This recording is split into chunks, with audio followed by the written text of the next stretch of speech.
അമേരിക്കയിലെ അടച്ചിടൽ 40-ാം ദിവസമാണ്. ചരിത്രത്തിലെ ഏറ്റവും വലിയ അടച്ചിടൽ രാജ്യത്തിന് സമ്മാനിച്ചത് കോടികളുടെ നഷ്ടം. അടച്ചിടൽ കഴിഞ്ഞ ദിവസങ്ങൾ പിന്നിടുമ്പോൾ ജനജീവിതം കൂടുതൽ യുഎസിൽ ദുസ്സഹമാകുന്നു. സർക്കാർ ചെലവുകൾക്കായുള്ള ധന അനുമതി ബിൽ സെനറ്റിൽ പരാജയപ്പെട്ടതോടെയാണ് അമേരിക്ക അടച്ചുപൂട്ടലിലേക്ക് കടന്നത്. അമേരിക്കയിൽ എന്താണ് സംഭവിക്കുന്നത് എന്നത് വളരെ വിശദമായി നമുക്കൊന്ന് പരിശോധിക്കാം. അമേരിക്കയിൽ ഒക്ടോബറിൽ പ്രാബല്യത്തിൽ വന്ന അടച്ചിടൽ 39-ാം ദിവസത്തിലേക്ക് കടക്കുകയാണ്. ചരിത്രത്തിലെ ഏറ്റവും വലിയ അടച്ചിടൽ രാജ്യത്തിന് സംഭവിച്ചത് കോടികളുടെ നഷ്ടം. അടച്ചിടൽ കഴിഞ്ഞ് ദിവസങ്ങൾ പിന്നിടുമ്പോൾ ജനജീവിതം കൂടുതൽ ദുസ്സഹമാകുന്നു. സർക്കാർ ചിലവുകൾക്കായുള്ള ധനാനുമതി ബിൽ സെനറ്റിൽ പരാജയപ്പെട്ടതോടെയാണ് അമേരിക്ക അടച്ചുപൂട്ടലിലേക്ക് കടന്നത്. ഒക്ടോബർ 1 മുതൽ സെപ്റ്റംബർ 30 വരെയാണ് അമേരിക്കയുടെ സാമ്പത്തിക വർഷത്തിന്റെ കാലയളവ്. പുതിയ സാമ്പത്തിക വർഷത്തിലേക്കുള്ള ധനബില്ല് ഒക്ടോബർ 1 മുമ്പ് പാസ്സാക്കണം.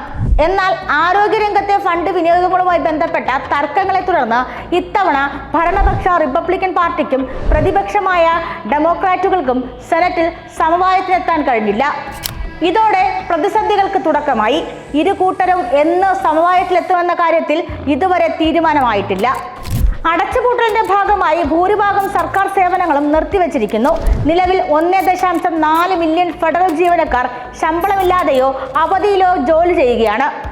ഇതിന് മുന്നേ ഉണ്ടായ ഏറ്റവും വലിയ അടച്ചുപൂട്ടലും ട്രംപിന്റെ കാലത്താണ്. ആ അടച്ചുപൂട്ടൽ 35 ദിവസം നീണ്ടുനിന്നു.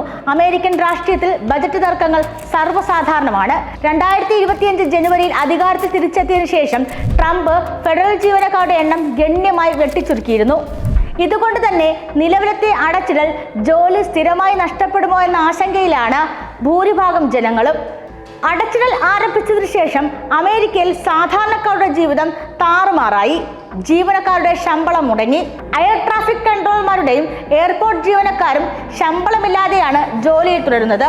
ഇത് വിമാന സർവീസുകളെയും കാര്യമായി ബാധിച്ചു. ജീവനക്കാരുടെ കുറവ് കാരണം 10% വിമാന സർവീസുകൾ നിർത്തലാക്കാനാണ് നിലവിലത്തെ സർക്കാരിന്റെ തീരുമാനം.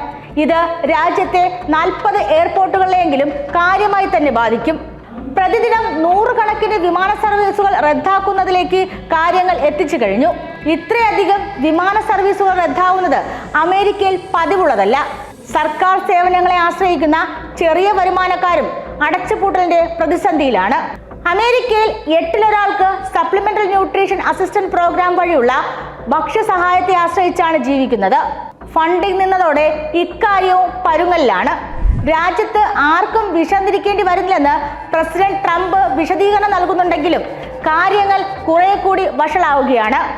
റിപ്പബ്ലിക്കും ഡെമോക്രാറ്റിക്കും ചേർന്ന് സംയോജിതമായ തീരുമാനമെടുത്താൽ മാത്രമേ ജനജീവിതം ദുസ്സഹമാകാതെ മുന്നോട്ട് കൊണ്ടുപോകാൻ സാധിക്കൂ. ടിൻഡുദാസ് ചെയ്ത ആ ഒരു എക്സ്പ്ലെയിനർ കൃത്യമായിട്ട് തന്നെ വിശദീകരിക്കുന്നത് ഈ 40 ദിവസങ്ങൾ എന്താണ് അമേരിക്കയിൽ സംഭവിക്കുന്നത് എന്നുള്ളതാണ്. കാരണം ലോകത്തെ നിയന്ത്രിച്ചിരുന്ന ഒരു വലിയ സാമ്പത്തിക ശക്തി എങ്ങനെ അടച്ചുപൂട്ടൽ ഭീഷണിയിലേക്ക് നീങ്ങി എന്നുള്ളതാണ്. എന്തായാലും അവിടെ ഭരണകൂടത്തിനെതിരെ വലിയ പ്രതിഷേധം നടക്കുന്നു എന്ന കാര്യത്തിൽ യാതൊരു സംശയമില്ല.